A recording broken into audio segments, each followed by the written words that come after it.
411mania, the info mania. If you want to be manic about your knowledge, you go to 411mania. Man, it's probably the best thing since sliced bread. You the one that called Tech 9. You're watching 411mania.com. What up, this is Flame, and right now you're tuned into 411mania.com. You wanted to know what the 411 is, and you got that, motherfucker. You're welcome.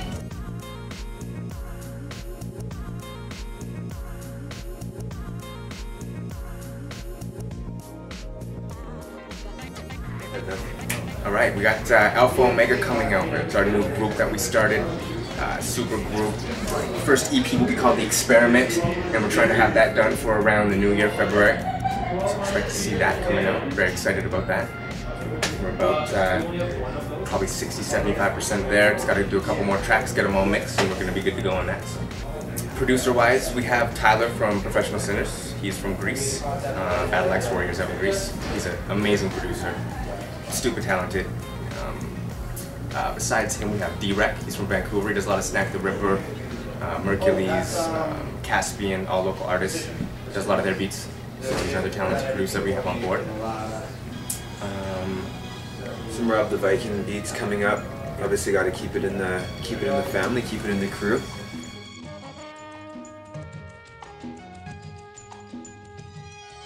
This is my actual. He raps by the name Neph. This is my actual nephew. So it's been an interesting, although I've known him since he was born. It's been an interesting dynamic from a creative avenue, just getting inside of each other's brains and seeing where we can get that creative chemistry flowing. And obviously we have the template of being family members to build that vibe upon. But it's been really, I think, refreshing for both of us to be able to just get into each other's brains and sit down and write tracks. We've been working a lot in the studio as opposed to sculpting too much stuff before we get there. We actually record with JT at Paranoid Studios from Indelible, and we just get in there and we have the beats pre-organized, and we basically just sit down and write. And it's such a nice way to be able to do it, to go into that creative space and know as soon as you've got your verse done, you can open that door, throw on the headphones, and record right there where you're in the vibe. It adds a bit more panache to it, I think, than when you're going through it in your mind 100 times. I think sometimes it can lose a little bit. It becomes too polished in some cases, so it's nice to have that raw, natural element built into the recording sessions.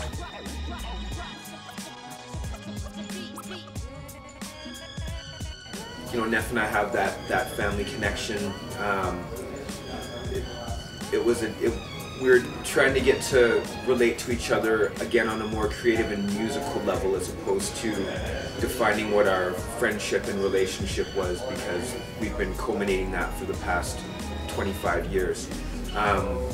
With Mad, we became not only creative business partners at the same time as learning about who the other person was. We were forming a friendship and a creative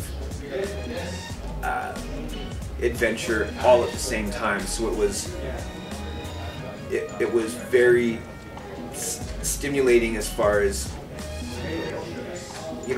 learning. Like I said, you're learning that parameters, those boundaries. How can I best contribute? How can this person best contribute? How can we mentor each other? How can we be teachers and students at the same time and go on this adventure over the past 17 years together? So it was a little different in that the familiarity with Neph and I was there off the get-go, and it left us in this position where we were able to go through the musical exploration together from the same plateau, from the same starting point.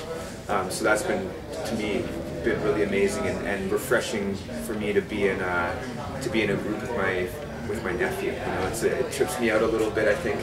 Just looking back and knowing I've been in this game for a long time, and the legacy that we've been building with Swollen members, and now to have this is almost a new up-and-coming chapter creatively in my life has been pretty amazing.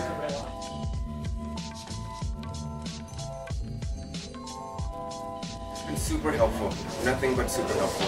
As far as rapping goes, it took me a long time to be able to come out and tell everybody that, I was going to write my rhymes and, focusing on my craft a little bit more and trying to open up about that whole side of my life, because having Prevail as my uncle, there's a certain shadow color that you live into to an extent. And so I figured if I was going to start telling people that I was writing rhymes, I should probably make sure that I was good, make sure I was, putting in work first. And so it took me many years to be able to just come out and tell everybody. So it was never a hindrance. It was always just somebody to look up to, somebody to inspire me. And when I was ready, I told everybody, and it's been nothing but accepting arms and helpful hands. So it's been pretty amazing.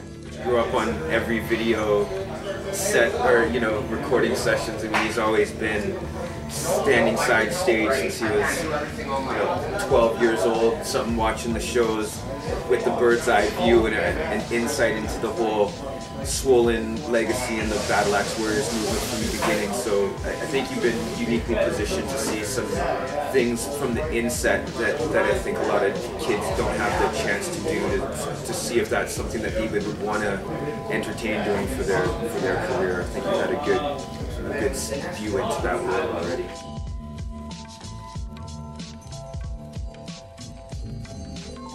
It was a learning curve, to say the least. It took us a couple sessions to get into the groove and for him to get used to my recording style as opposed to Prev's or Madchild's recording style. And I've also been doing this for a lot less time than these guys. So yeah, I was also trying to find my voice and my style and all that. But he's a great guidance coach.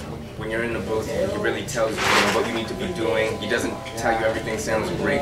He'll direct you. Tell you what you need to work on, which really helps you as an artist. Because you may think that you sound like $1 million, but no one knows where you're engineering. And Rob has an ear like nobody else, so he helps keep you in line and make you sound your best. So it was a learning experience, to say the least. He's an amazing person to work with, probably, and I'm very humbled to be able to have that opportunity.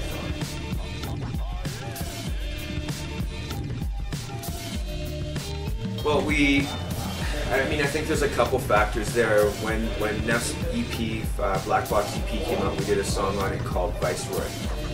And we had entertained the thought of, let's see how this goes. And I think what was cool about Viceroy was I was able to introduce the world to Neph officially and say, hey, this is where we're coming from, this is in the family fold. And so we got all that dialogue out into the universe from the very get-go, from our first collaborative piece together. So we started thinking, we've already knocked that off of our list of things to make sure that we get accomplished as far as bringing Neph into the rap realm. We started talking about doing a project.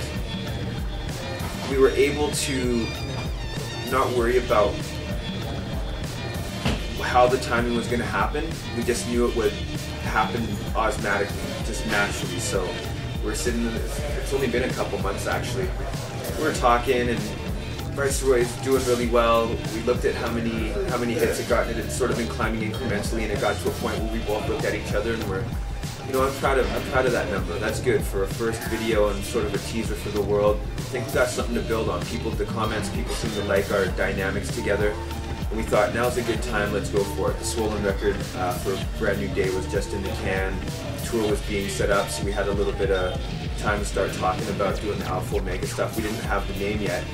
And as soon as we came up with the name, which was a few months ago, we started getting into the studio and just knocking out a couple of jams every time that we go in. We block off a 4 or 6 hour session and just start rolling with it. But the timing, I think it just hit us naturally. We saw that window of opportunity where his EP was out, our Swollen album was out, and we had just finished touring. And with Nad moving to LA and making that transition was a opportunity presented itself. Like, this is the time for us to capitalize on getting in the studio and making sure that it's important also to keep in mind all of this is for the greater cause of making sure that we can keep the Battle Axe Warriors movement alive and well and prosperous, and that Battle Axe Records is now back in full swing. It's going to be necessary for the family and the team to be able to have new, fresh material to put out that's grabbed by obviously Battle Axe Warriors as well. So all of those things, that was almost like a perfect storm, and it came together at the exact right time.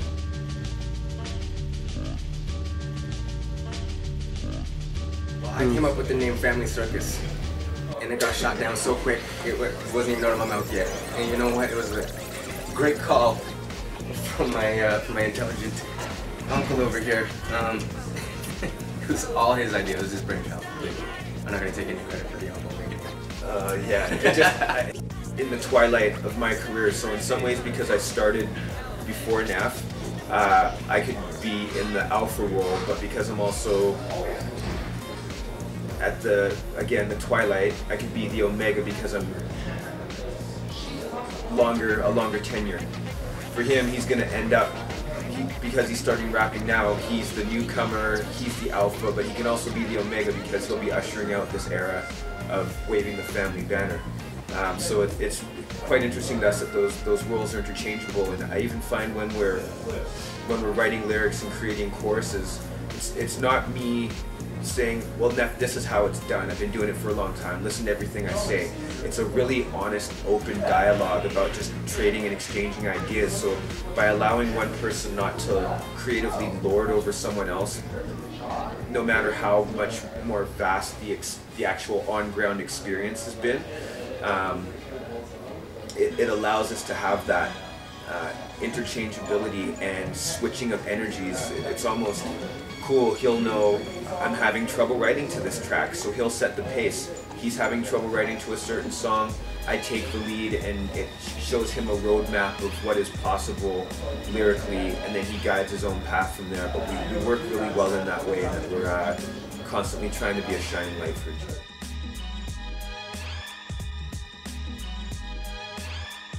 So that project, I'm actually switching the name to Avenge Revenge, which will be another, the first EP in a set of thematic EPs that'll tally up to 3, so a 3-part sort of mini-series. But the original reason it was called Wonder Rain was my original thought was that all the beats were going to be done by my homeboy Raindrop.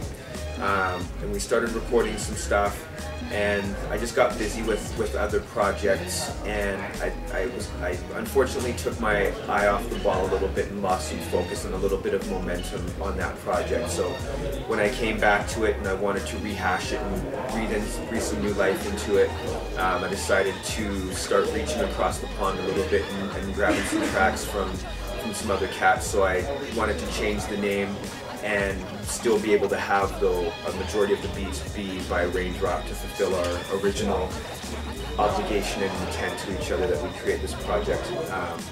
So it's called Avenge Revenge. The song Northern Passage is actually produced by Raindrop, and that's a teaser. I'm not sure yet where it's going to sit on the EP, but I love being able to have some new music out, because right now with Alpha Omega we're just dropping these little 15 to 20 second to 30 second real teasers, clips of what's going to come. So it's nice to be able to have something like Northern Passage out to not only strengthen the fact that I'm able to be headlining my first solo tour, co-headlining with Kiprios, but also that there is tons of new music coming out, not only from myself, not only from Alpha Omega, from Swollen, from Madchild and Slane's group Supreme Villain. There's just lots of new stuff coming out on Battle Axe, so it's great to be able to wave that banner and let people know that we're back and we're hungry.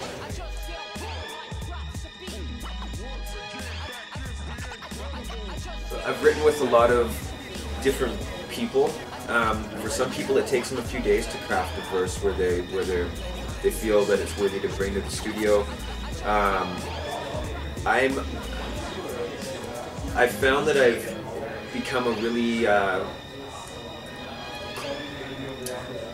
syllabic-based writer, so I see certain patterns and formations in words that spur me on to the next combination of letters. Inside of that combination of letters, that's where I start rumbling through my brain dictionary and putting those words together in sequential order. But I've really found that that's my trigger. If I can get the first word and I can start breaking down the letters that make up that word, it just leads me to the next one. For me, I'm a real word association writer, and the thought just ends up presenting itself out of the fact that I'm yaying and naying words as I'm going through them before they hit the pen. As they're leaving the mind, I instantly and automatically edit before I decide what that final word is going to be. It's very rare for me to write something and put a big X through it and try to take another attempt at it. I really go with the gut instinct take on my writing. A couple different ways to do your writing. There's some people are very organic with it, and much like Prev, they just let it come to them, and what they hear is what they write. Some people break it down into 4-bar structures, and it's very scientific. I'm much like Prev. I would rather just listen to a beat and the cadences and words that come into my head. I'll just write them down. It's not something I think too much into, and I don't think you should. I think it should come easily, and if it doesn't, then you're doing something wrong. So.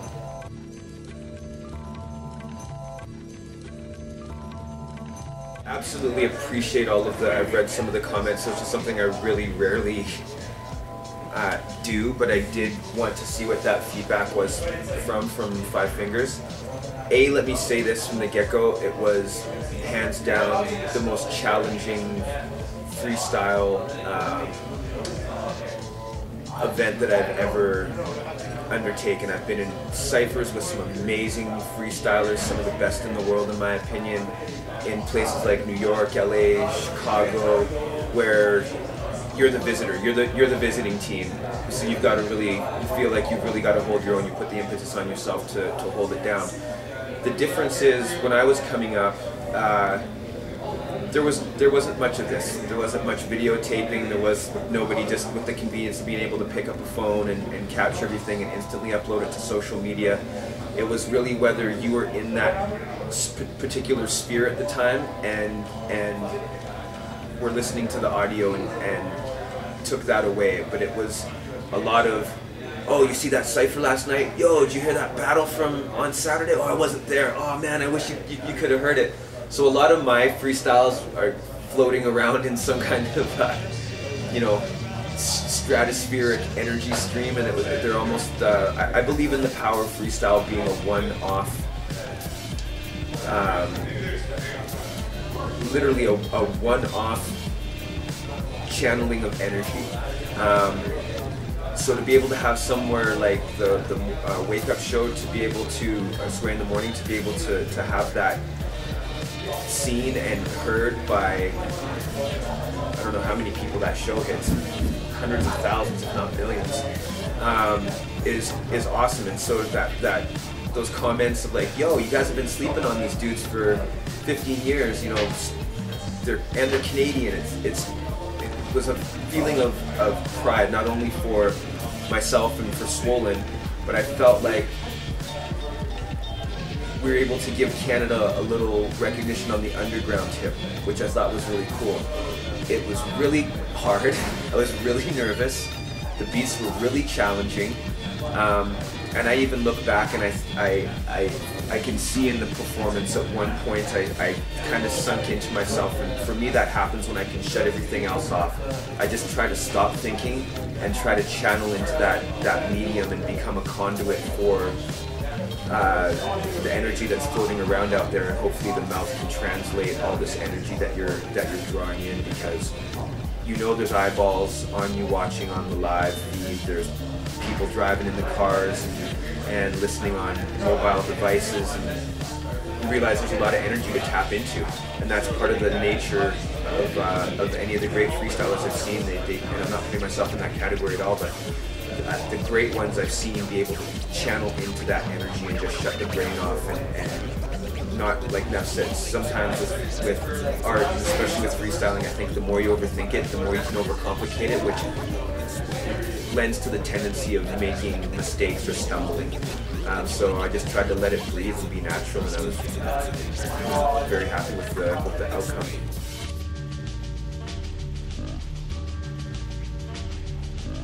I've been working on a project called the Wu-Tape, and I basically took a bunch of old Wu-Tang beats, my favorite beats, not Cream or Protect Your Neck or Gravel Pit or anything like that. My favorite beats that most heads probably wouldn't have heard. And I just wrote a verse to each one of them, and it's going to be probably a 13 or 14 song project, and it's going to be all just one verse songs, about a minute and a half each, back to back to back to back, mixtape styles. Been working on that for a little bit now, so hopefully that'll be out within the next couple of months.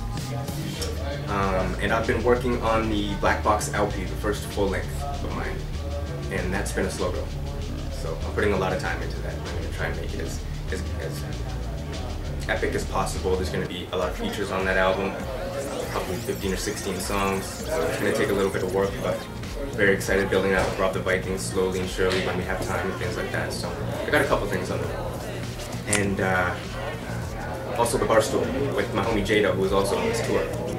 We got that done, wrapped about a week ago, trying to release it in the next couple weeks, 2-3 weeks, hopefully. So a couple things to look forward to.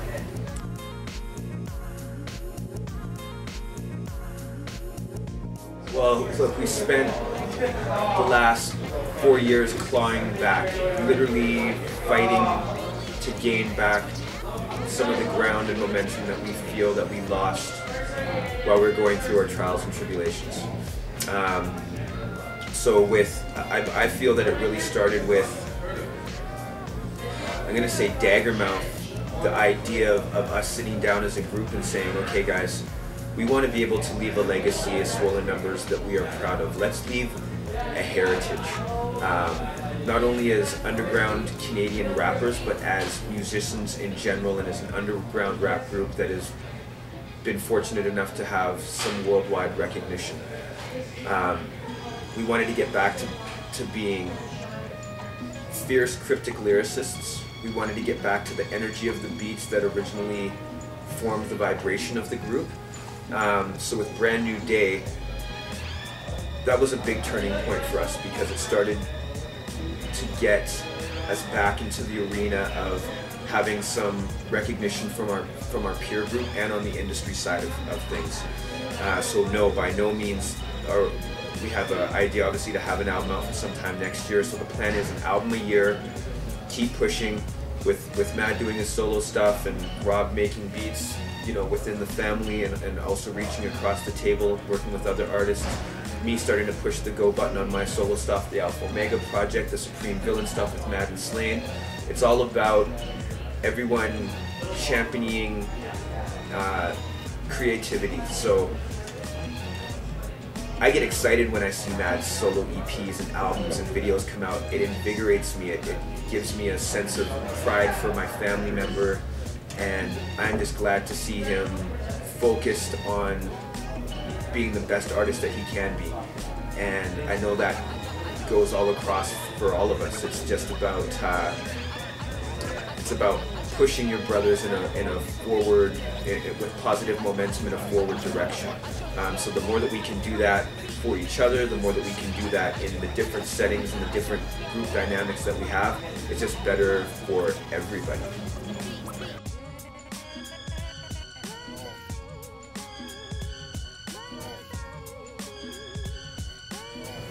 The Vax War for life. Yes, sir. Alpha Omega, look out. New Year or February.